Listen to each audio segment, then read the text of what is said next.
The following is a presentation of the Nerd Complex Podcast Network.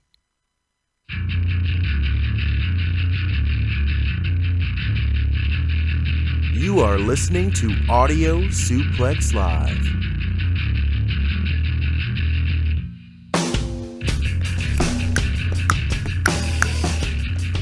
Huh.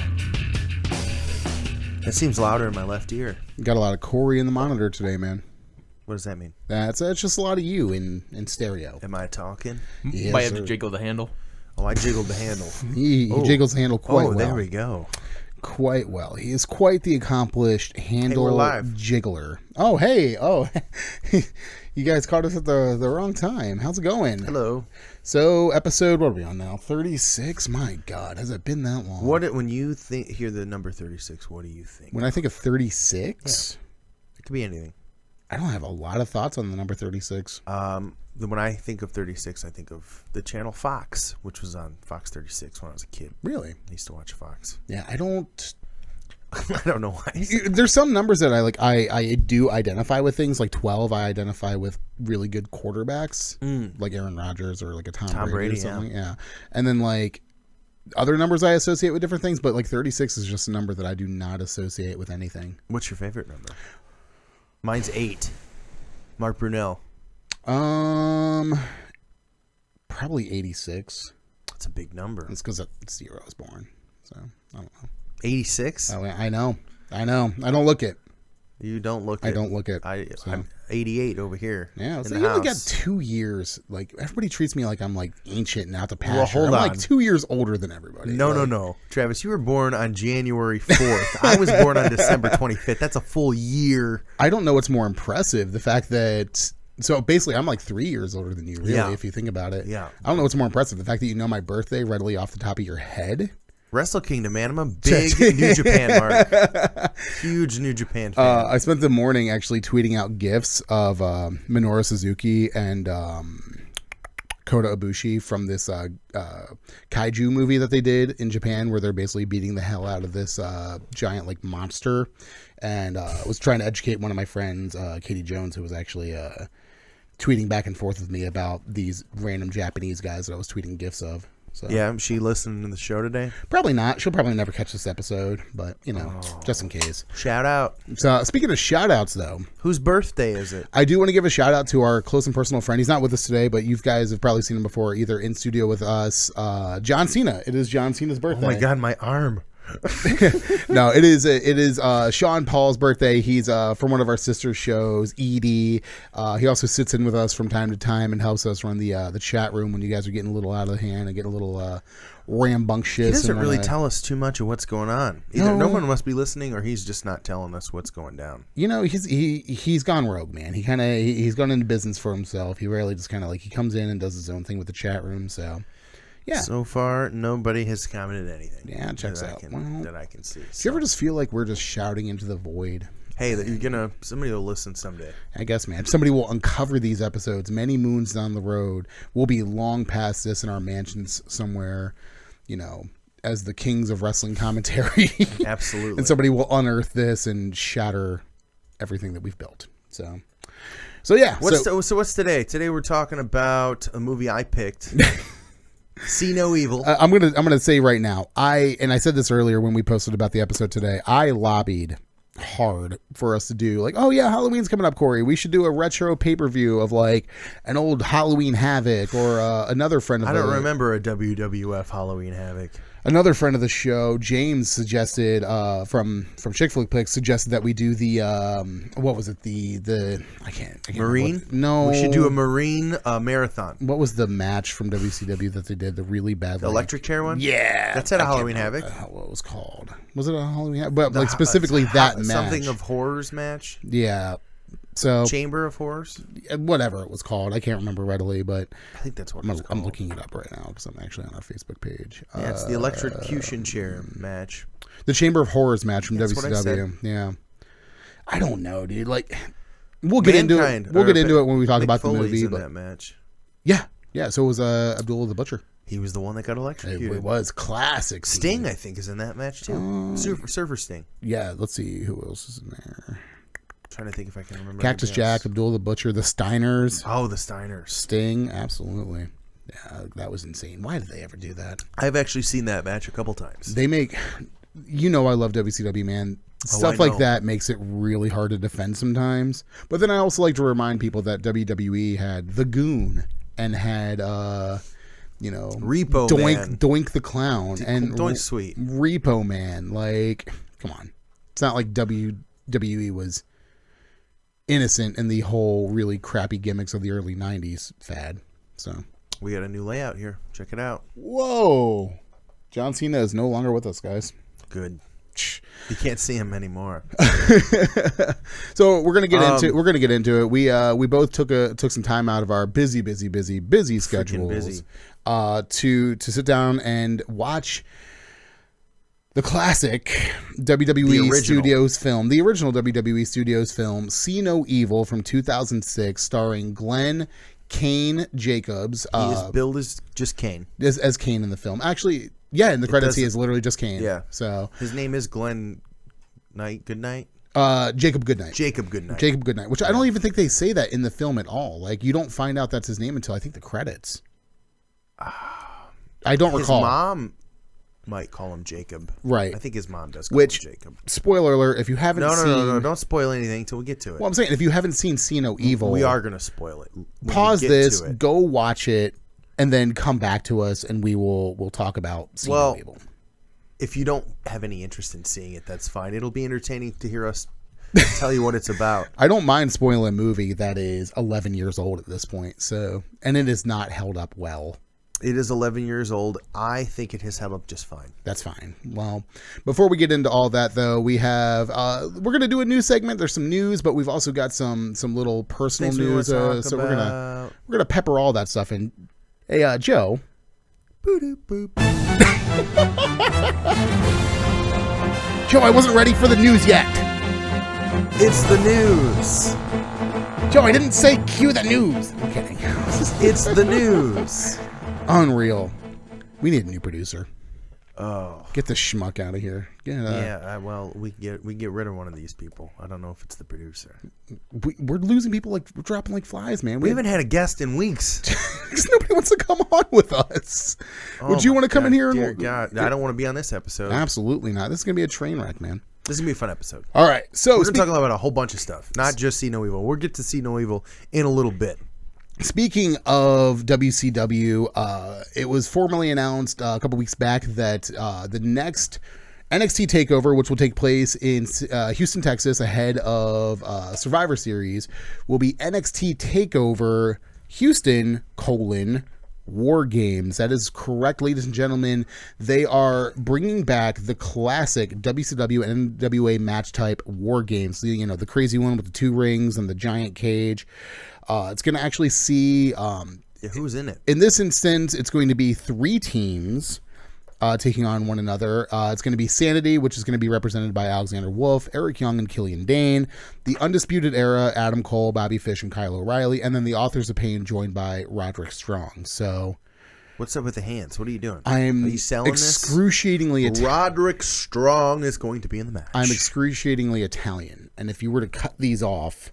I would not be able Moore to talk. Is an Italian name? I'm excruciatingly Italian on my mother's side. What's your mother's last name? Massey. That's Italian? Which was shortened from Massassini. Massassini is very Italian. It was one of those shortened names from Ellis Island where they your name's incredibly too long. We're just going to short it down to something else. So it was originally Massassini and then shortened to Massey. So. My ancestors, my great-grandfather, his parents had to change their last name. And I don't even know what it was before, but they changed it to Adams. Adams, ew. It was originally something very Polish. That might be the most generic last name I think I've ever heard. And funny, not this, no one cares about this, but my uncle, which is my grandmother's brother, on his birth certificate they accidentally wrote Adam instead of Adams. So his last name is different than everyone else, and he never fixed it. So his kids are all Adam. Unbelievable. Not Adams. Unbelievable. So the War Games match is returning. Corey, you're not a WCW guy. We watched a War Games match together. We have when we did the Great American Bash. I believe it was '89 when we reviewed that together. Yep. What was your initial Confusing. thought? Yeah. Confusing, and I don't know, hectic. It was crazy, but... So for those who don't know, the War Games match is this. You have 2 rings and a cage that covers both the rings. And in traditional senses, the rules of the match are you have 2 teams and one member from each team enters the ring at random. It's kind of like a coin flip, if I'm not mistaken, where basically they choose a member from each team. It's like every 3 minutes or something. Yeah, to come into the ring and to join the match. And basically... once everybody's in the ring, then the actual match starts, and then the match basically goes until one team quits. Submit or knockout. Yeah. So interesting that they're bringing back the match type. I know it's been and talked about for a while about Triple H. Obviously, NXT is his he's a big WCW fan. That Triple H. Yeah, and NXT is his baby. And it's been rumored for a long time that he's been trying to reincorporate the War Games concept into WWE in some capacity. They're going to have to change up the rules a little bit, especially with there being 3 teams. Yeah. Is it elimination? I'm imagining it would be, but I'm just really excited for this because one, I think if done properly, this can be really cool because you have 3 really good teams in here that represent. Yeah, Roderick Strong's teaming with. If you Authors of Pain. If you don't see this Roderick Strong heel turn coming, yeah, but why is he teaming with them? I don't know if that episode of NXT has aired yet, but I know they spoiler at tapings have kind of like explained it a little bit from what I've seen. I would hope so, but it doesn't make any sense to me. Yeah, it's not like there's like a pre-existing thing there, but I know there is a thing with the Undisputed Era trying to get Roderick Strong to join up with them. Right. So, and then they just got that chick to join them. Oh, Conti. I can't remember her. Who cares? Yeah. So that'll be pretty interesting. That's at NXT Houston, right? Also announced is going to be the Fatal 4-Way for the now vacated NXT Women's title. We'll have Drew McIntyre. I think these are spoilers. I don't know if I should go over these. Drew McIntyre's going to be in the women's match. No, he's not going to be in the women's match. Peyton Royce is in. I don't think they've the winner of the. I don't think we've got far enough in the tapings. There's I think at if least I start 2 or 3 listed. If I start reading off these matches, That's I might okay, start don't. spoiling. Don't worry about it. We'll talk about it later. You guys have Wikipedia. You guys can look it up. So I'm super excited. Sweet. Nice. So next little bit of news, Corey. Someone's following AA. Yeah. AA out the door. So allegedly, Neville has walked out of Not happy. WWE. He has flown the coop. About the pre-show of WrestleMania has been cut off the DVDs and Blu-ray releases. Yes. Which is where it's probably the biggest payday of the year for these guys. Yeah. I mean, being on the WrestleMania card obviously is other than that is a payday because you get the royalties from that. And yes. That's the biggest selling DVD of the year. Correct. And they are getting 0 royalties. So that was one reason why Austin Aries said he left, and now it's another reason Neville is officially. Well, it's funny because this kind of I know a lot of people talk about how sometimes decisions in WWE are made the second before things happen. Mm-hmm. Well, from what I heard, that is what happened. Yeah, I don't think that when Austin Aries initially signed with WWE that he was on board with the whole concept of, just go ahead and shoehorn me into this cruiserweight division. Well, no, because he was originally in NXT for a while, yeah. got injured, and then they just were like, oh, we'll put him on commentary. Yeah. And then it just kind of progressed to the point of let's throw him in the cruiserweight division. And he tried to help it. He did really well in the cruiserweight division, and I liked him a lot in that storyline that he had with Neville. I've already talked about my complaints about how I think he should have won the title from Neville at Mania. But that being said, I can understand his frustration with being kind of shoehorned into that when knowing full well that you have a bona fide star in your hands in Austin Aries and that he is capable of basically carrying a much heavier load than they had given him. And I could definitely see why Neville would want to follow suit on that and why he would probably feel undervalued from where he was, especially in the current storyline that he was in with Enzo Amore. Now, I get why Enzo Amore is the Cruiserweight champion now, and it has drawn a lot of attention former Cruiserweight champion, I should say, has drawn a lot of attention to 205 Live, but I don't know, is man. now always because Kalisto is the champion now. 205 Live, I don't think anybody actually watches 205 Live. After Austin Aries left, I haven't really watched it. Bits and pieces, maybe. I don't think people watch it for the title scene. Well, every time you talk about 205 Live, everybody has their favorite. They need to rebrand that show. They need to just bring the cruiserweights on the main roster. Everybody has their favorite part of 205 Live, though, and it's never the title picture. You're either like a huge fan of Drew Gulak and his PowerPoint presentation gimmick that he's doing, or you're a big fan of, Tony Nese's abs or something like that, or you're a big fan of the Brian Kendrick and Jack Gallagher teaming now. Like you're a big fan of something, but nobody really tunes into 205 Live for the cruiserweight title picture. Like nobody really is interested. It's funny. Yeah, I don't know. They should expand NXT to 2 hours and get rid of 205 Live. Put them on the main roster. And that's the thing too. Your cruiserweight division guys aren't really. If I'm not mistaken, they're not doing the house show circuits either. Like maybe a handful of them are. I think they do. I think they would be better suited to put down in Florida.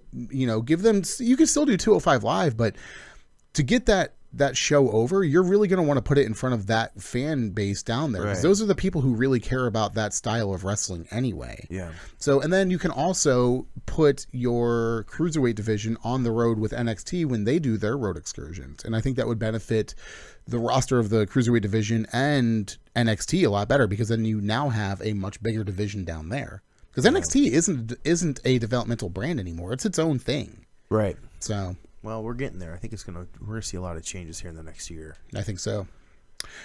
Speaking of changes. Speaking of transitions. Speaking of segues. I was riding my Segway the other day and tried to too sweet my friend, and then I got hit with a cease and desist letter from the WWE. Yeah. Also, guys, don't too sweet when you're on a Segway. You guys really need two hands on those things when you're riding those things. They're really dangerous. You gotta one sweet them. Yeah, well, you can't do that. You got both hands on the bars, man. You can put eyes on the prize, hands on the bars. You could do two sweets, but put the bars in your hands, so you're holding it like this. Right in the bike. No. So if you haven't heard at this point and you live under a rock somewhere in the middle of Des Moines, Iowa, and some people don't know about Ring of Honor, and some people don't read wrestling articles. Although, why are they watching this show then? At this point. Well, for all 5 of you that are watching this show, and all 2 of you who don't know who the Young Bucks and the Bullet Club are. Maybe 1. Yeah. The Young Bucks and the Bullet Club have been hit with a cease and desist order from WWE, basically telling them that they need to discontinue the use of the Too Sweet hand gesture and the merchandise incorporating Too Sweet, which is kind of insane on a number of levels. Like, I think Joey Ryan said it best when he said something to the effect of, he tweeted out something that said, "I wish my opponents would sell for me as badly as WWE selling for the Young Bucks."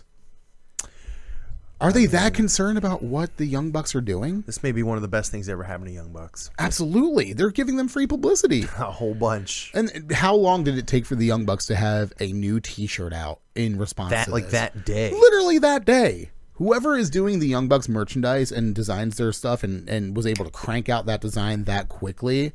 Bravo to you, sir. Audio Suplex Live would like to have a word with you, and we have a couple ideas. We've got a growing merchandise division, and we want you on board. So, yeah, I just think it's the whole concept of trying to brand WWE. Basically, in this, WWE is claiming that they own the rights to a hand gesture.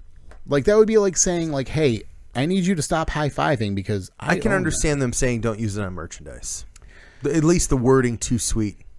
Why they don't own it though? If it's a catchphrase, you smell what the Rock is cooking, you're not going to be able to say that. If you want to get real, do you because Stone Cold said so? That's like them claiming that they created something that they didn't even create, though. Because I think, if I'm not mistaken, my earliest recollections of the use of the phrase "Too Sweet" started on WCW with the NWO. Who owns WCW? But that's fine. That would be like you starting something really cool. Yeah. And then me buying it and then getting pissed at somebody else for trying to use it. Well, they're making money off of it, and you're not, and you own it. It just seems silly to me.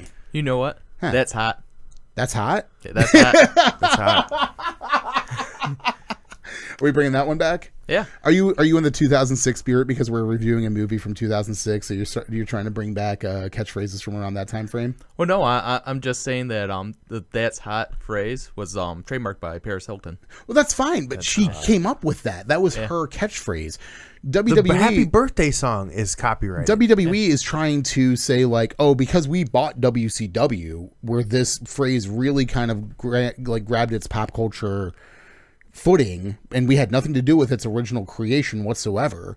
But because we own that property now, but just because we bought it, you can't use it. What do you guys think watching? What do you think? Do you think think that it's silly. WWE has reason to at least want them to not make money off of that? I think if you're the Young Bucks, it's either way. It doesn't matter because you're still going to make money despite yourself. They have a deal with Hot Topic, which is insane that a independent, non-signed, Okay, what if somebody started producing like counterfeit Audio Suplex Live t-shirts, and they were selling more t-shirts than we were, which is not very hard. They only have to sell like three t-shirts and you've officially outsold us. But let's say that's what's going down, and everyone's like, oh my god, this is an awesome t-shirt. We love this logo. Thank you, guy. By the way. Thank you. I made this it. is all figurative. None of this is real. But they're like, oh my god, we love your and this guy's making a bunch of money. Would you be upset that the logo you made? If I created it, yes. Okay, do I have a right to be upset about it? I didn't create the logo, you did. But I didn't create. Do I have a reason to be different. upset? That's How? different. It's a phrase. It's a phrase and a hand gesture. What if you had a really cool something? What if you had a really cool saying, right? And you had it on T-shirts, and then someone else started. I get using what it. you're saying. It just seems trivial. But either way, the Young Bucks are laughing all the way to the bank because now WWE has basically backed up a truck of publicity to their house, dumped it off on them. And they're still making money in spite of themselves. They have a deal with Funko Pop. They're going to be producing Bullet Club and Young Buck Funko Pops, which is insane. Well, it's about time. They're going to be, they got a deal with Hot Topic. They are literally the biggest thing not signed to WWE, and they're making probably more than they would have ever made in WWE. Possibly. And WWE literally just tried to put out a fire by tossing gasoline on it. I'm not saying what they're doing is not helping the Young Bucks, but I can see why Vince or whoever made the decision would be upset. That or we're going to go meta here for a little bit. I'm sure Vince is fine. I'm sure Vince is fine with them making money on T-shirts, but not with Too Sweet on it because that's his. Sell as many T-shirts. Sell a T-shirt that says cease and desist and make money on that, but don't make money on our saying. Not to mention, you also got Jimmy Jacobs getting fired from WWE, which he did that on purpose. Allegedly, he had more heat on him besides just the picture that he posted with him and the Bucks outside of the Raw invasion that they did for being the Elite. But it's a little hypocritical in my sense if that is truly the 300-pound straw that broke the camel's back, because literally just like days later after the news of Jimmy Jacobs getting fired and the whole photo thing took off, WWE on their Instagram story posted a retrospective, let's look back at the history of D-Generation X, and incorporated with that was the invasion of DX invading WCW. Mm-hmm. Granted it's a different time and a different era. We're much far removed from the Attitude Era. We're talking 20 years ago, but the difference is who's telling the story. Yeah. Yeah, it was okay when WWF did it because they were the ones who did it. But now it's getting done to them. They don't like that. Yeah. Let's say you made fun of somebody, and it doesn't hurt you to make fun of somebody, but then you get started made fun of. You're like, oh, well, I don't like that. It always hurts me. I go back and think afterwards. I'm like, man, that was kind of. I don't like that. Yeah. It's the same thing. It's this. They're just the big bully, which they've earned that. You know what's funny though is now Jimmy Jacobs is going to go back to either ROH or the indie scene or whatever, and he's going to be able to command so much more income now because he has that WWE rub. It's a weird. Like Austin Aries just tweeted something yesterday about like his next 4 dates on the indie scene are more money that he's going to make in WWE for 6 months. But it's also, that's probably because he was in WWE for 6 months. So it's like you get to WWE, you get that rub because you're in WWE, and then you go back to the indie scene and you make more money on the indie scene because you have that WWE, possibly, like Cody Rhodes. It doesn't always work for formerly known as Jack Swagger. It's not working for him. He's $4,000 to book. Cody might be a bad example because I think he would probably, if he would have started on the indie scene, would have probably been big because of his name anyway. Right. But it doesn't work for everybody. Wrestling is weird, man. Wrestling is a weird. You have to be good, and you have to have the charisma on top of the skill. You have to have a face value, man. You have to be something that people, marketable. Yeah.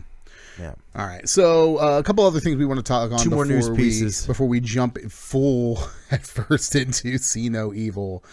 The Shield reunion, the much teased Shield reunion, took place this past Monday night. Where did you see it at? Where were you when you saw it? I was at a local watering hole known as the Beer Stube Bar and Grill here. Beer Stube, is that German? That is German. What does that mean? It means beer stube. It means the beer place. Really? Yeah. I didn't know that. I don't speak German, so neither do I. But the I know the what extent it of my means. German stops at Alex Wright, or the beer house, essentially beer stube. Well, that's kind of cool. Yeah, it's been around since 1965. Not at that location, but where was the previous location? They had actually several locations. The one that is located on Monroe Street, I think, was originally on Lasky somewhere. No, we want to thank you guys for tuning in to Beer Stube Suplex Live. This has been your weekly Beer Stube. A little trivia of knowledge for you guys. It's kind of cool. I actually didn't know that. There used to be like 5 locations in Toledo. Yeah. If you didn't know, Monday nights we host Monday Night Raw. Yes. It is officially every week. We're doing a 2K18 tournament. If you are in the listening area of this, which we will talk about 2K in just a moment. Yeah. But play it early, a day early. We're going to do a tournament for a prize. First and second place probably will get a prize. I just want to get my hands on it. I just want to play it. It's fun. It's got a little bit of a learning curve, but it's entertaining. Yeah. I got an advanced copy, so I've been playing a little bit. Must be nice, man. Let's talk about the Shield. Yeah, so the Shield officially reunited this past Monday on Raw. Corey. Yes. How do you feel about is last ditch effort to try to get Roman over in time for WrestleMania? That's what I think. Could you hear like the audible confusion in the crowd? There was people cheering for it, which by all means it was awesome. I didn't. I thought it was cool. Now I love the Shield. I was not like a huge Shield. I wouldn't buy a Shield shirt back in the day, but their matches were always supreme. Unluckily for you, because they actually had one handy. They already had, they went in the back like, we're together, give us a shirt right now. Can you imagine the three of them standing over some poor screen printer, like telling them like, no, do it now. It's like I don't know. Crying his little Put eyes our logos on our fists. We all have our own logos now. Poor guy doing like 3 custom t-shirts real quick. I'm sorry, Faster. Mr. Reigns. You only have baby blue. It'll have to do. A baby blue logo. Kind of like at the NFL draft where they like real quick throw the guy's name on the back of the jersey before they during the draft for the first round. Yeah. Poor dude sitting back there. I'm sure they have. Out of his mind. I'm sure they have a ton of jerseys already made. Well, I saw like the shirt got leaked beforehand. I'm like, oh, that'd be cool in a couple weeks when that officially comes out. And then like boom, it was like on TV that night. I'm like, Jesus Christ. And that's part of my biggest problem with this is that it just feels so forced. Like they were building towards it a little bit for like 2 weeks, maybe. Like it felt like. Are you kidding? How long has Dean Ambrose and Seth Rollins been tag champs? Longer than 2 weeks. Well, yeah, that's fine and well, but like that's what started it. That's fine and well. They were fisting in the ring. They were fisting weeks. in the ring. But then, like, I don't know. You just incorporate. I don't know. It just seems so forced to me. No. I was talking to, speaking of Monday Night Raw at the Beer Stube, I was talking to one of our... the $2 Bud Light cans that they have there? Yeah, I was over a $2 Bud Light. I was speaking with one of our friends who comes out to every Monday night with us. And I was telling him, like, I wasn't really around for the original run of the Shield. Like, everything that I know about the Shield has been, like, retroactively going back and watching it. So I wasn't actively involved in the product when the Shield originally came around. So I think for me personally, you weren't watching when the Shield was around? No, for me personally, I think not even at the end. I don't think so. I think they split in 2014. You weren't watching wrestling in 2014. I thought we all started watching in like 2012. We started watching the pay-per-views together right around 2013, 2014, and I'm sure I probably caught some of it. But really being invested, it was after the Shield split up, and for me, I think a lot of the nostalgia of it is really lost on me, and I'm sure I'm not the only fan that feels that way. So, like, but then again, obviously, according to the merchandise, the video sales package that you're gonna see at TLC, yeah, you'll feel the nostalgia. Well, and I've gone back and watched some of the Shield stuff. Like, I thought it was cool. The Evolution Shield stuff was really cool. I still don't know if I necessarily buy this whole idea of the Shield being one of the greatest stables of all time, but I mean, they were pretty good. I don't know. They weren't around for very long. Can you really put them up there in the same talks as like the Four Horsemen or the Brood? The Brood. I wouldn't put the Brood that high. I'm just kidding. The NWO or Degeneration X. Okay, yeah, those are all above. Yes. Evolution, even Evolution is above. huge. Although the Shield beat Evolution, so well, shit. I would almost even put the Right to Censor over. No, I'm kidding. no. Right to Censor going over the Shield. Let's go. What the is it? Blue World Order. Blue World Order. They're number one. There's got to be some other stables that were Ravens Flock. Ravens Flock. We should do a ranking show where we do a bunch all of the stables. Just Oh, every stable we can God. think of, and we'll just kind of go through them. Ooh, thumbs up and like this video if you want that. We're gonna do it. Either way, we're gonna do it. Listen here, anyway. brother. We're gonna do it anyway. So Shield's number one, brother. No, there's no way. I don't. But that's just me. Like I know the nostalgia's kind of lost in me. So from my perspective, it just feels like a very, very, very cheap cash in to kind of say like, hey, do you guys like Roman yet? Please like him. And then it also just kind of feels like, oh, also we have a T-shirt. You guys want that T-shirt? You guys want a T-shirt? Kind of want We a have T-shirt. it. I don't. All right, so that's our thoughts on the Shield. That's my thoughts on the Shield. I wonder if you can. I wonder if there's a Shield entrance in 2K18. I'm sure there is. You think so? I'm sure there is. I don't think there was one last year. You mean like all three? Like coming all three in? coming out? Yeah. Yeah. I don't know. That's Yeah, I know you can make them into a stable and call them the Shield, but I don't know if they have the animations. Let's look into it. I'll find out. I'm excited to make. Speaking my of dude. 2K, I picked up my deluxe edition on Thursday. Yes. I have not played a ton. I have wrestled a total of maybe 3 matches total, which is not a lot, but that's because when you do the create a character career mode thing. Yeah. Which this year is a little different. You create your character. I was trying to explain this to you earlier, but I told you I'd just wait till the show. Every year I try to make my guy look like me because that's just how the game works. This year it was my guy doesn't look like me. I don't think that much.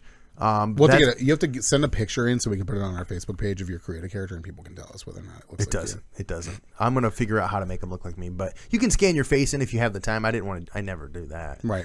But the way it works this year is you get to pick like generic, like if you were clothing a sim, you have pre-made outfits for you. Mm-hmm. So you essentially get signed to NXT is the story, and then you get to pick, all right, which of these 6 hairs do you want? So you only get to pick from at first a couple hairstyles. But as your character evolves, well, no, this is just the initial beginning of the game. So you get to that, you only get to pick from like 10 different attires. Yeah, right? I'm sure they're all tap out outfits. And No. They're all like they're different types. Like there's a couple luchadors, and then there's the guy, all black and white, and then there's the colorful one piece. I don't know, a whole bunch of different variations. But you don't get to like customize it at first. So everything's real bland.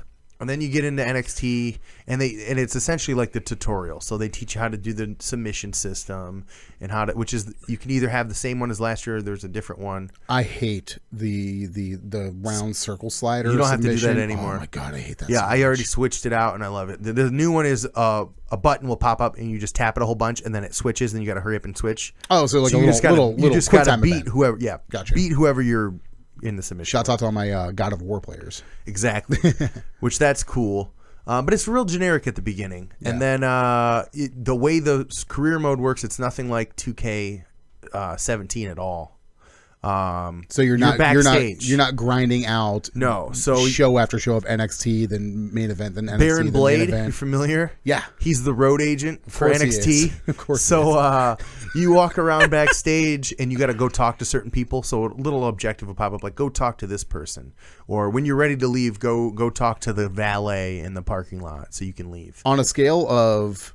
It feels like the old SmackDown games. I got to ask a question. Okay. On the scale of clunkiness scale, I don't think it's that clunky. Of the walking around backstage. It's not that On a bad. You scale can of, run like, too, which is cool. normal walking to like controlling a car in Grand Theft Auto 4 / walking in the PS3 hit Heavy Rain.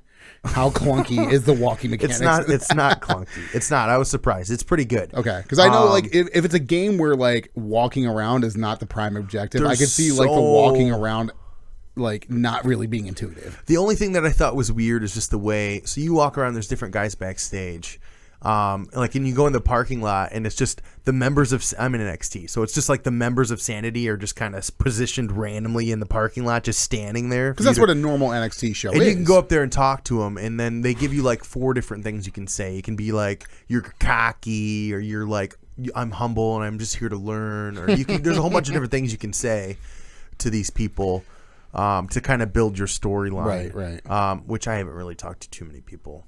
Baron Blade, he sets you up like, what do you want? We're going to set you up. The first thing is they do is they set you up for an NXT title match with Bobby Roode. Right off the rip? Right up. Well, I guess it depends on how well you do in your first training match. Okay. Because I remember last year, if you beat Samoa Joe, you automatically went to the main roster. You didn't have to do NXT. And if you lost to Samoa Joe, you went through NXT. Which is funny because I did NXT because I pre-ordered it because you get bonus experience in NXT. Oh, okay. Yeah, so I like made sure I'm like still in I skipped. NXT. Oh my God, I skipped NXT.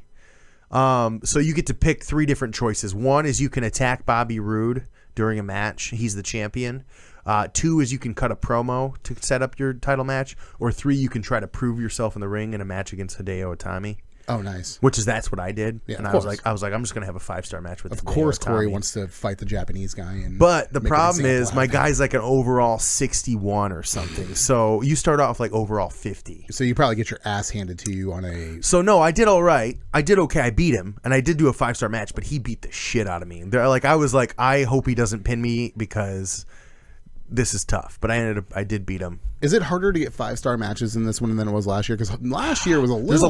There's a lot more moves. Yeah. So one of the first things you learn is you can pick a guy up and walk around with him and position him like on the turnbuckle or on the rope. So you can kind of do a lot more stuff. So it gives with you the likelihood, because one of my biggest pet peeves. There's so many new moves. You get you have a star rating system in the 2K series, but you get like negative points for repeating the same moves. But in previous iterations, it's kind of hard to not repeat the same moves. You have to go through everything. Yeah. I mean, I perfected that. I know all my moves, so I go in order. Like, all right, do this one first, then this one, then this one, then this one. Do all my corner spots. Yeah. Take them outside and do some. Do all my moves. OMG stuff. Exactly. Yeah. I always have move thief, so I can do that as another move. Yeah. I get consistently in 2K17. I've been playing it a lot more recently. I still get consistently like around 4.5 stars. Yeah, 4.5. I feel like that last star is always the hardest one because it feels like it goes slow. Because you build up the meter and then it goes. You're at 4.5, not 5. It's like fucker. Yeah. I don't know. The new game's awesome. It does have a bit of a learning curve because of the new mechanics as far as picking guys up and stuff. But I think it's pretty good. Huge roster. If you get the oh my god, if you buy the season pass, you get the accelerator pass, which unlocks everybody. Otherwise, everybody's locked. You have to play to unlock people, which would suck. Unreal. I think you can buy that for just $5. Have you played as Kurt Angle yet? No, okay. I've only wrestled as my created character, and I played one match as Scott Hall with Kevin Nash. We came out as the outsiders, and I beat up Chris Jericho. Beautiful. Did he have anybody in his corner or no? No. I did random. Was it a WCW show? No, it was SummerSlam last year, I think. I don't know. Unrealistic. But there's an achievement. I beat Chris Jericho, and the achievement was you made the list. So if you beat Jericho in single player, you can get an achievement. I like that. All right, I guess that's enough. Check it out. If you want to play it firsthand, it's free to play. We're going to have a tournament. You get a chance to win some money. Yeah. Monday night, Beer Stube. PS4. Yes. Hopefully they're okay with that. If you want to play it on Xbox One and you have it, feel free to bring it and we'll hook it up and we can do both systems. Yeah. We'll figure out how the tournament's going to work once we get an idea of how many people are there and who wants to play. There's talks about maybe doing like a losers bracket or something like that. So as soon as people get there, we're going to start the tournament off. I think we'll have you face off, and then just so you're ready for the next part of the bracket, so we can get everybody in. Right. I think so. Let's get to the real bread and butter, the real meat and potatoes of this episode. So, all that meat, no potatoes. Getting in the Halloween spirit, and as part of Corey winning the picks of What pay-per-view was it? Was it No Mercy? Or was it the one before that? I think it was whatever the last one was. No, it was the one before that because you picked this before we picked the picks. Right, for the one last that just happened. Hell in a Cell. No. Oh, okay, so it was No Mercy. But I did win Hell in a Cell too. So. Yeah, so now you get to pick the next thing that we do too, which is great. Can't wait. As long as it's as good as See No Evil, then. Well, little backstory about See No Evil. I saw this movie when it came out because Kane is my favorite wrestler of all time. So I was like, this is awesome. This is the first WWE movie officially. At that point in my life, I was actually really into horror movies, so I watched a lot.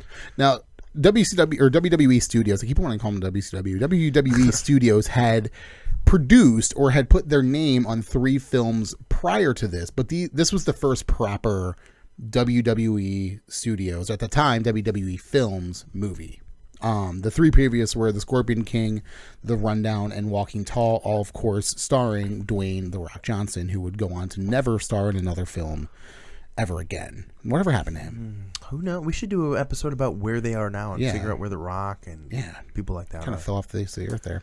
So I'll give a little bit of the background here. It was released on May 19th, 2006, which, if you don't remember, played into the... Did you watch WWF then? WWE then? I was just kind of making my exit. Like I in that post Mania 21 world of like 2005, 2006, I was one foot in the door, 1 foot out. I left there shortly after as well. Yeah. I remember some of the stuff from the whole May 19th gimmick that they were doing, which is actually the thumbnail for the episode this week if you guys are looking at it. I vaguely remember some of that, but honestly, like, I don't remember a lot of it. The payoff had really nothing to do with See No Evil.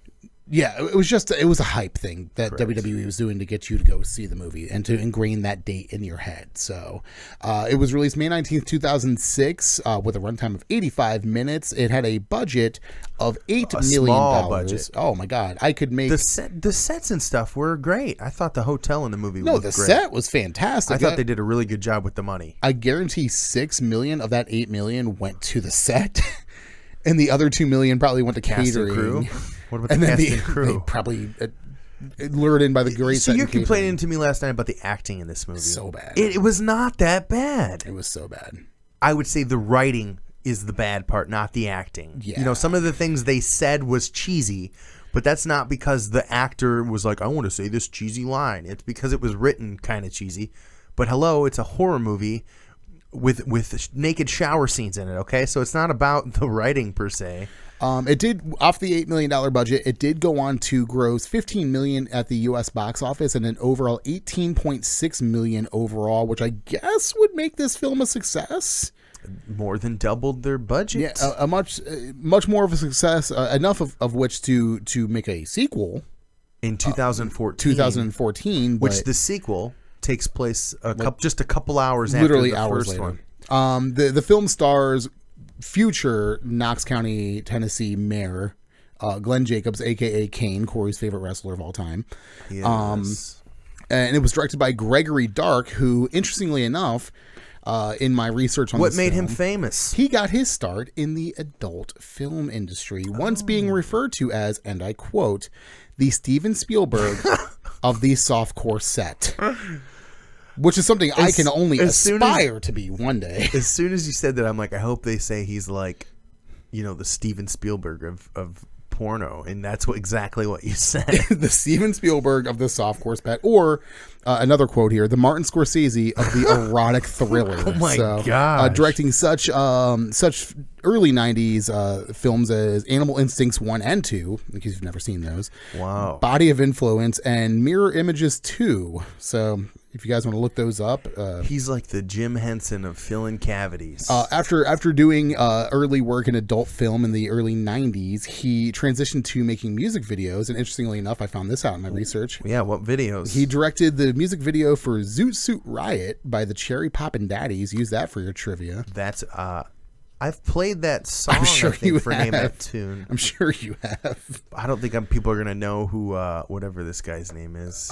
He also directed What You See Is What You Get for Exhibit. Graduation. Graduation by Vitamin C, the song that you hear at every late 2000s, no, early 2000s, late 90s graduation. Probably still today. Yeah, easily. Like and nowadays, kids, it's not ironic for them. Like this is the first time they've ever heard that song. They're like, "This is perfect." Probably the biggest, sans working with Kane, obviously, probably the biggest credit to his name would be directing Linkin Park's One Step Closer, which is like their first like real big hit music video that they had. It's really edgy looking with them in like like dark, damp alleyways. Very and stuff similar like to the other work he's done. Yeah, so he's definitely got a style, that's for sure. And I can see now because I didn't know the softcore porn thing. I researched it last night when I was watching. I didn't know that before watching it, but now watching it in retrospect, some of the scenes that were in See No Evil make a lot more sense now. Very softcore-esque the way some of the horror scenes, movies, though, like I said, in general, they generally, and especially back then for that short time, you know. The film stars Kane, billed as Kane, not as Glenn Jacobs, as Corey corrected me before we went on the air. Correct. Samantha Noble, Christina Vidal, These Luke are a bunch of people that you don't Pegler, know. and Michael J. Pagan. So I didn't recognize anybody. yeah. So what I was figuring we would do is I literally have, and I'm just full disclosure if you're listening, I have the Wikipedia plot. Okay. Right in front of me. And I figure, because I didn't take a lot of notes on this because I took zero notes, but I remember the film, so I'm open to talk about how the movie goes. Yeah. So what I figured I would do is I would read the plot according to Wikipedia. Okay, we'll fill in the holes. And then like we'll take breaks during the actual breaks here, and then we'll talk about how we feel about the scenes so far. So let's figure that out. Let's do it. all right. Officer Frank Williams, played by Steve Vidler, and his partner Blaine investigate an abandoned house where they find a young woman with her eyes ripped out. All right, so hold on. This is a flashback. Yes. So this is a flashback 4 years previous correct. to the there you go. to the events of the film. A large figure with an axe then murders Blaine, and Frank has his arm chopped off before he is able to shoot the attacker in the head. Afterwards, detectives find 7 bodies in the house, all of which have had their eyes ripped out. So let's start right there. Okay. So that's the opening scene of the film. Basically, it's a flashback to 4 years previous to the events of this film. The movie opens up with these, if I'm not mistaken, these cops going up to a door where they hear middle of the day too, and what appears to be like a nice Jesus song was playing. Yeah, that Jesus loves little children. So they go up to the door and they hear a girl scream, and they go and investigate. And Kane kills the one cop. Spoiler. Cuts off the other cop's arm, and they find this girl who has her eyes ripped out. She's still alive.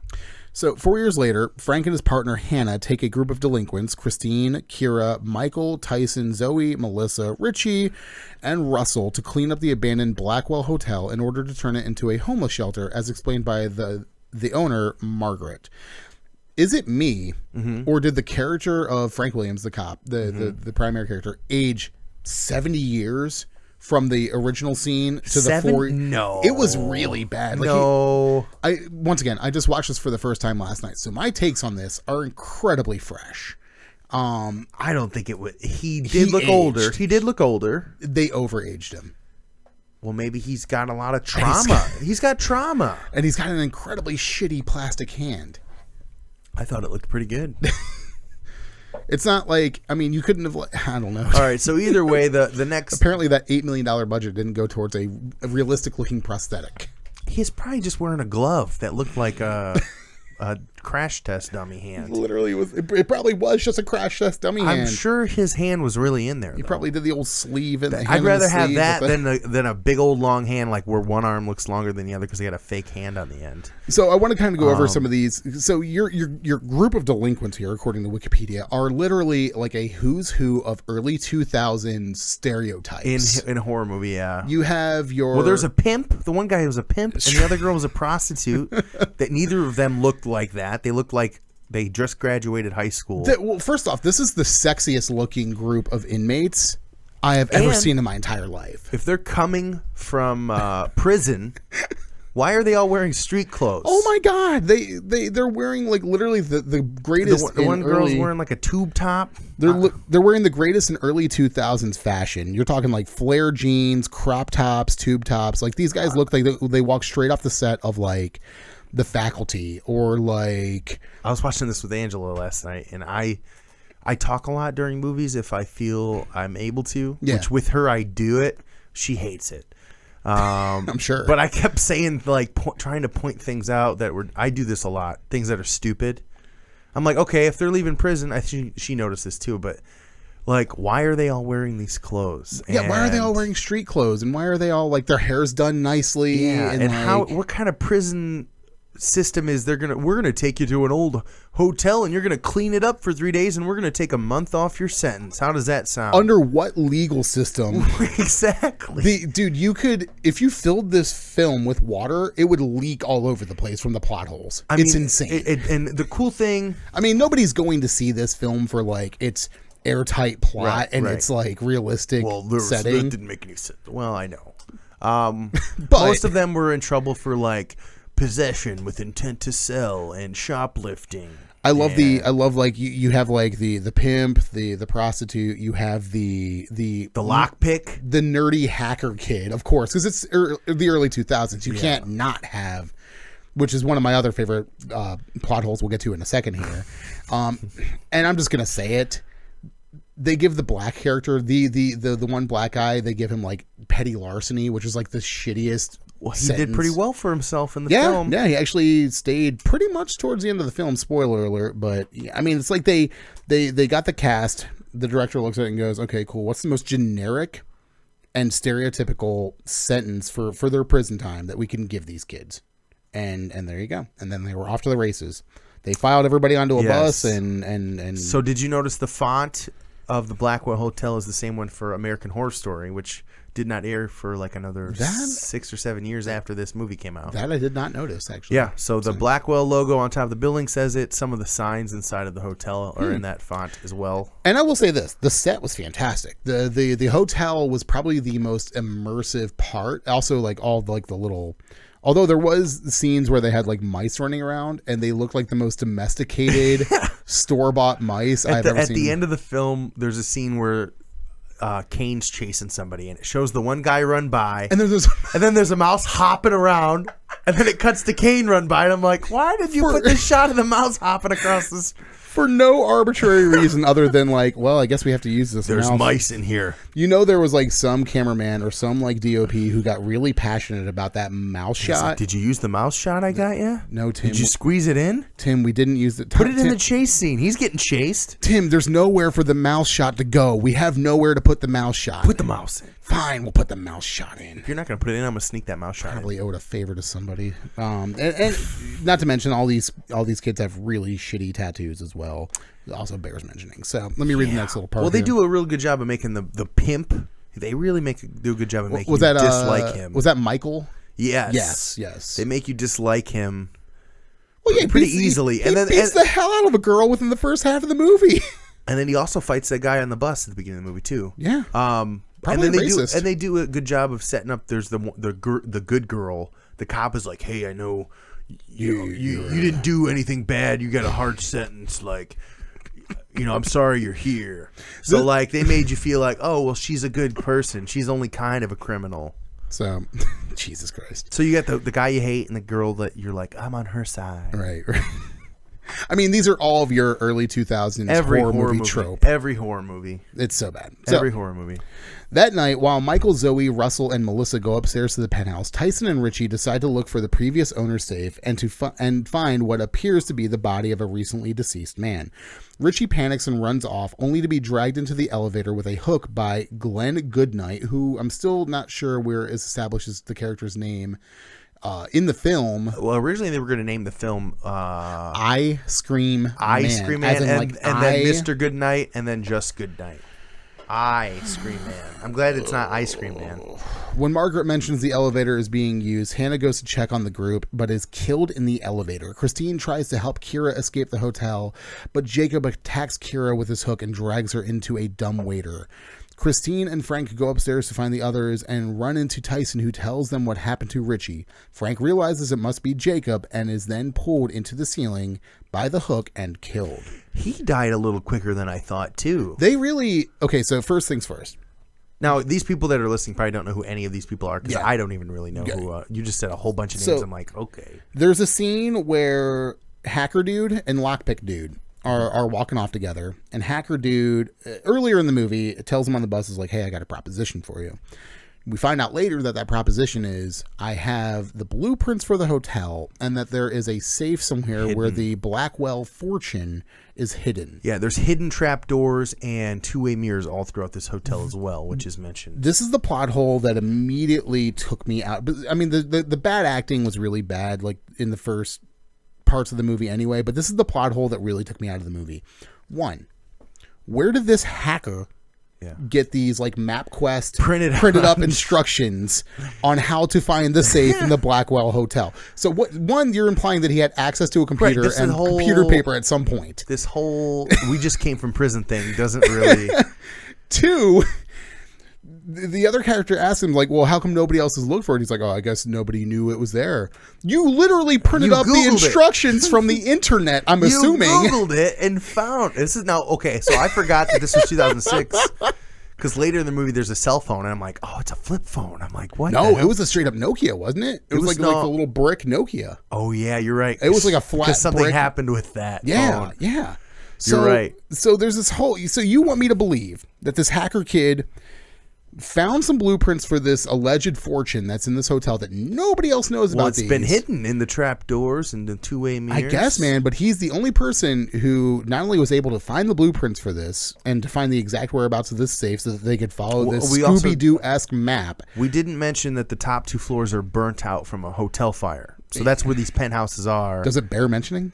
And the lady says, don't go up there. If you die, we sorry about it.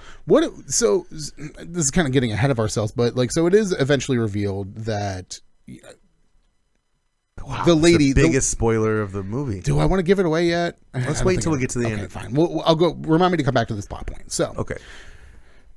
So, but another thing at this point is like when they really start killing these characters, they really go in and they do it quick. Like they start. Oh, so some of the effects. You know, he reaches in with his nasty fingernails into people's eyes and pops them out. Some of the practical effects pretty good. The practical effects were pretty solid. There were some that you could tell were fake, but they were still really, really good. Yeah. Like you were like, okay, well, that's better. I'd rather have that than a shitty CGI one. I'm assuming that a lot of the effects for this were practical effects. They seem to be, yeah. I don't know who did the effects for this. I'd actually be curious to look that up. But yeah, like the effects were pretty good. Like the kills were themselves, objectively speaking, were pretty solid.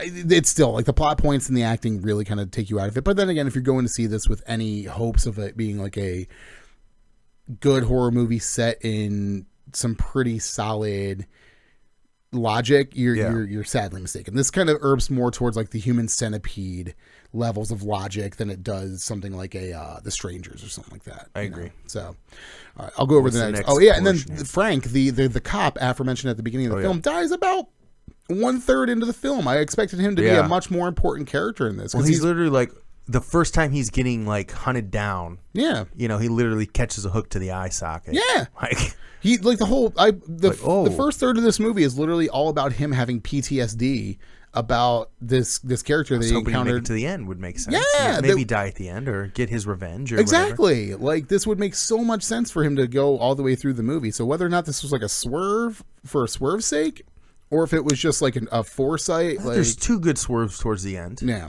I liked. So go ahead, continue.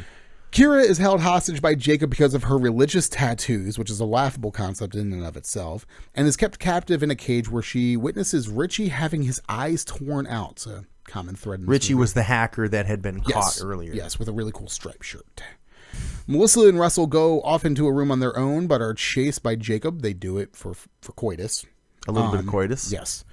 Russell, thus tying everything back to the softcore pornography origins of the shower director. scene. There is you see butt, nothing else. A lot of butt. Some butt. Russell tries to lower Melissa out of a window, but he is killed by Jacob. Then Jacob drops Melissa out of the window. Well, first, okay, so this is a really cool shot. Yes, that is really she's cool. slowly getting lowered down, then it stops, and she's like, what's going on? Then all of a sudden it starts going back up faster and faster and faster. You realize he's pulling her up, and she's freaking out. And she's like, just let me go.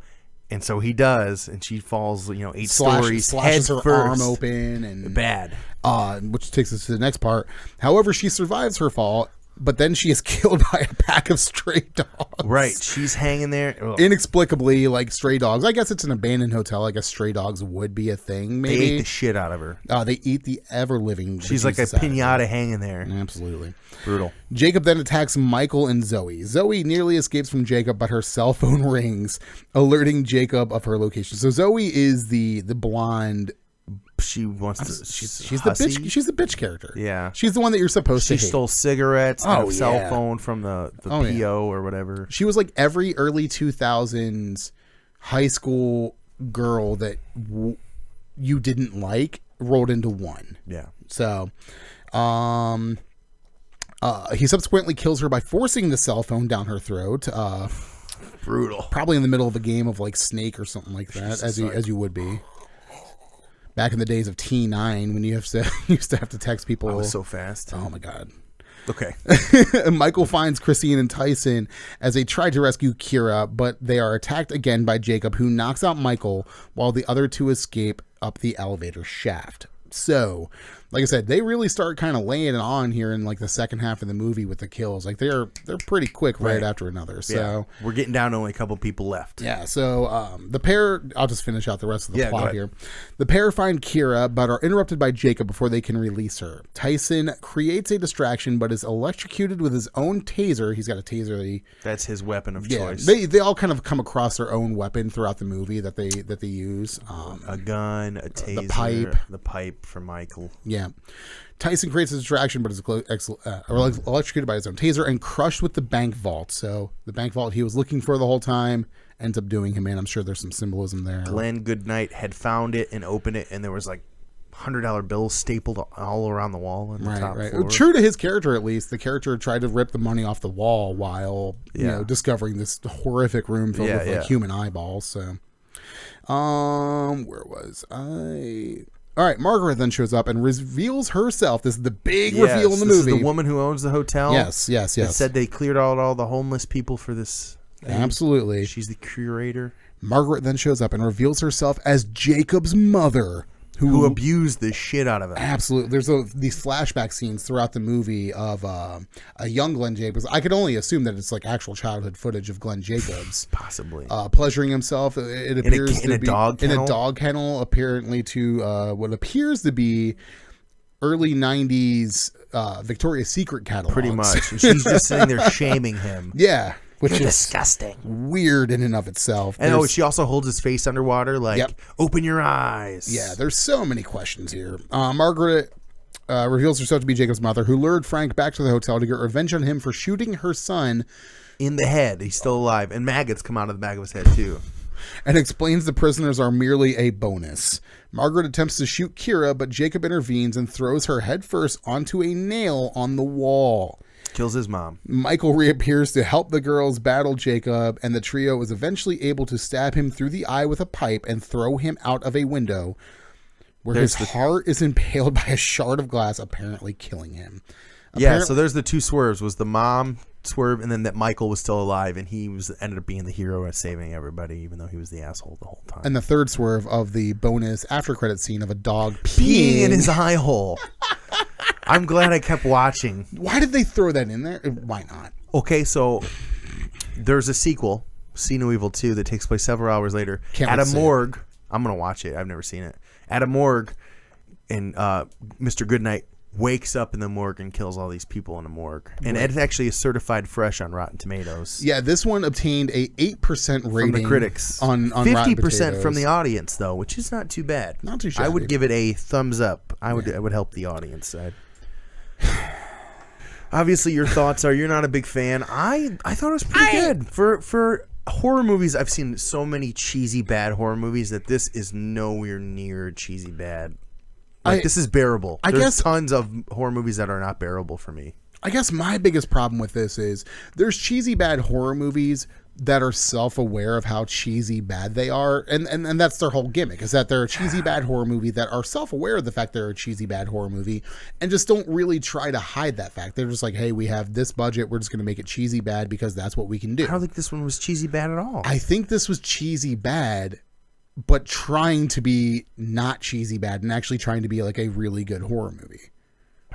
And that's where I think my issue comes in. They're like, if you were trying to market this in the way that, like, because there were horror movies around this time that were marketed in a way that kind of told you were getting into a over the top horror movie. I immediately think of like House of a Thousand Corpses or anything but Rob Zombie. Anything like that. If they would have marketed it in that fashion, and maybe they did. Were you paying attention to the marketing that much? Actually, you're probably right. Knowing that they did this whole May 19th they did a gimmick whole thing on WWE about it. I mean, I will say to Kane's benefit, he didn't have any lines in the movie except for like a handful at the end. So I thought he did a great job. He would have had to try really hard to do a bad job, but I think he did a really good job and exceeded my expectations as far as. Well, at the end when he's like in a trance holding that girl. Yeah. I was like, he looks creepy. As far as what I've seen, and I only have seen a handful of WWE films. Yeah. I think Kane definitely falls closer to the Rock on the scale of WWE wrestlers turned actors than he does on the Santino Marella, Triple H and the Chaperone scale. So a good performance out of Kane. The characters were your typical early 2000s stereotypes incarnate. It's filled with plot holes left and right. Yeah. But I mean, as far as like a fun movie to watch on like a Saturday night, I enjoyed it, like I said, but I liked it back when I saw it. I am biased because Kane is my favorite wrestler. So. I had a good time watching it in the sense of like, it's one of those movies that you just watch and you're just like, wow, this got made. Okay. I'm sure if Pete Dunne was in some shitty horror movie, you would like it even if it was bad. You'd be like, oh, it's pretty good. Actually, my favorite wrestler of all time is in a horror movie. In a shitty horror movie. Roddy Piper? No, Kurt Angle, which I believe. That is a really bad horror movie. But that one's billed as a Roddy really Piper's bad. in a good horror movie. Actually, I think Roddy Piper's in that same movie. I have to look he it up. is. You're right. That's like his last movie. I think we should watch that for the next episode. Let's just do the whole month, just shitty wrestling horror movies. It's already the month's half over, and next week we probably aren't having a show. I'm looking. Well, next week we are. We might figure something out. It is 2013's Pro Wrestlers vs. Zombies, starring Roddy Piper, Rebby Hardy, Shane the Franchise Douglas, Kurt Angle, and Hacksaw Jim Duggan. My God, who else is in there? Matt Hardy, Parker is in there. Matthew Rush. What a rush! Wow. All right. Well, I'll decide what our next movie we do. Sylvester Terkay is in it. I'm going to tell the audience we probably won't have a show next week. I'm supposed to be having a child. Well, you're not having it, but your fiance. So baby's due next weekend. Yes. So we're just going to say no go. If you guys are listening to this, make sure you guys leave some well wishes for Corey and his fiance as they anticipate the arrival of their first child. Carlos is what we're naming her. Kane, actually. Her name is going to be Carlos. Carlos Goodnight. So her name is not going to be Carlos. It's not going to be Carlos. So that's not going to happen. We're super excited for Corey. So next week would typically be the TLC preview. And you're officiating a wedding. I am. So you're busy next weekend too. If you guys go all the way back to our WrestleMania extravaganza that we did when we had a good friend of the show, Tyler, on the show, and then Mike. It's his wedding, and I'm going to be officiating. Tyler and Mike are getting married. They are. Congratulations, fellas. Tyler. Congratulations, Mike. You guys, you did it. Truly deserve each other. I've never seen a happier couple in my life. If either of you are watching this, thank you. Good job. I'm glad you're watching. But yeah, so we'll formally announce it now because of the wedding next weekend and Corey's expected child. Right. We will not be doing a TLC preview special, but we should. We should post our pics on the Facebook page. Yeah, we'll post our pics for TLC on Facebook. Maybe we'll have a Facebook discussion. Yeah, you guys can join in and talk to us about what you think is going to happen, and during TLC and stuff like that. Because we'll probably be watching it in some capacity, but possibly. we just won't do a preview show. But we should be back at it the week after with another episode. I'm going to petition that we watch Pro Wrestlers vs. Zombies, or I might just watch it and give my review of it. Episode. I mean, let's just do the whole month, man. I don't care. There's only one more episode this month since we're not doing one next week. So we might as well just do it as a horror movie again. It'll be the 2 days before Halloween. If you're watching this, or if you end up listening to this, shoot us a message on Facebook, leave a comment on YouTube or Facebook, and just let us know. Do you want us to do another wrestling horror movie this month for an episode, or would you rather us get back to the normal format of Corey have a guest in the studio, or we just talk about what's going on in wrestling or anything like that. So let us know. We're thinking about switching up the format, so we'll see. So without any further ado, we didn't even talk about, before we get out of here. Okay, we got to talk about one last thing. Yes.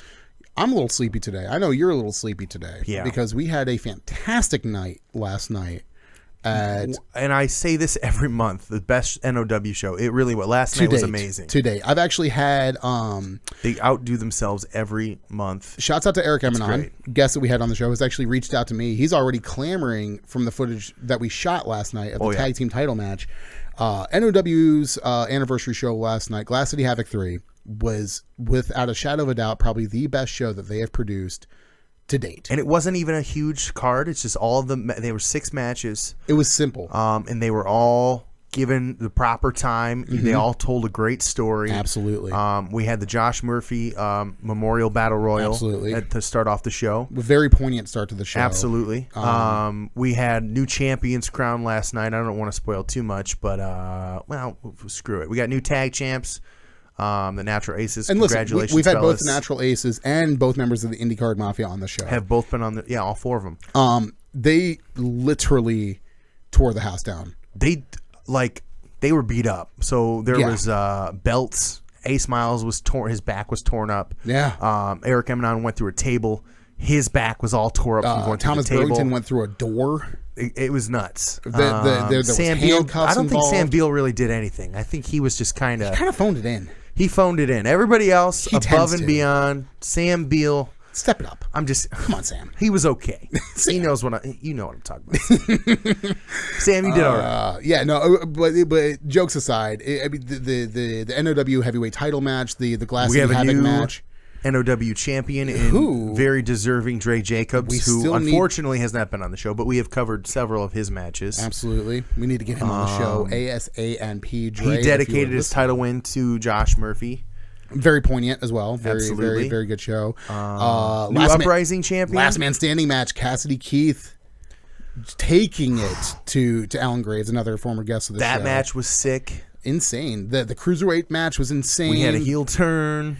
We'll check out some footage. We'll have it all ready for you here in the next week or two. Yeah, we're chomping at the bits on this footage here, guys. We're going to get together real shortly here and start getting it edited down and out to everybody and get our commentary over it. It's going to be a switch up of the commentary team this time around. You're going to have myself doing my best 1997 Tony Schiavone with another of ASL's family, Big Tony. Big Tony, BT Jackson will be joining me on commentary this month, thus giving Corey time to spend with his new child. But yeah, so you guys can look forward to that coming out soon. The show was fantastic. Hopefully we see some more people out, some more NOW shows coming up. But yeah, so yeah, that's it, and that's all. You guys can look forward to that coming soon. We will not see you next week. I hope you guys enjoy the rest of your wrestling week, and we will be back with you guys ASA and P. ASL and P.